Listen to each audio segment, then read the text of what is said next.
ঈদের রাতে মাত্র 2 রাকাত নামাজের সিজদায় একটি দোয়া পড়বেন, একটি আমল করবেন, তারপরে আল্লাহ তাআলার কাছে যা চাইবেন আল্লাহ তাআলা তা দিয়ে আপনাকে খুশি করে দিবে। সুবহানাল্লাহি ওয়া বিহামদিহি সুবহানাল্লাহিল আযীম।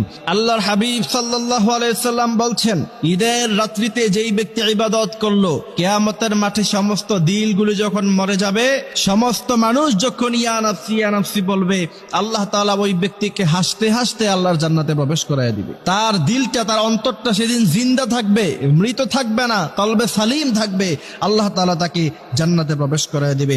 এই জন্য ঈদের রাত্রটা আনন্দে আত্মহারা হয়ে ছেলেমেয়েরা মেহেদি লাগানোতে ব্যস্ত থাকে, নাচ গান করে, সারা রাত্র গার্লফ্রেন্ড বয়ফ্রেন্ড চেটিং করে, SMS করে, মনের সুখে তারা আনন্দে কথা বলে। অথচ ওই রাত্রিতে আপনি যদি নামাজের সিজদায় একটি আমল করতে পারেন আর দোয়া করতে পারেন, আল্লাহ তাআলা বলছেন ঈদের রাত্রিতে দোয়া কবুলের সময় হয়, আর আল্লাহ তাআলা আপনার দোয়া কবুল করে নিবে। আপনার জীবনের যত চাহিদা আছে, আপনি বললেন জীবনে আমি সফলতা পেলাম না, গাড়ি বাড়ি ইন্ডাস্ট্রি কিচ্ছু করতে পারলাম না, সব কিছু আল্লাহ সুবহানাহু ওয়া তাআলা আপনাকে দিয়ে দিবে যদি আপনি ঈদের রাত্রিতে নামাজের সিজদায় একটি আমল করতে পারেন।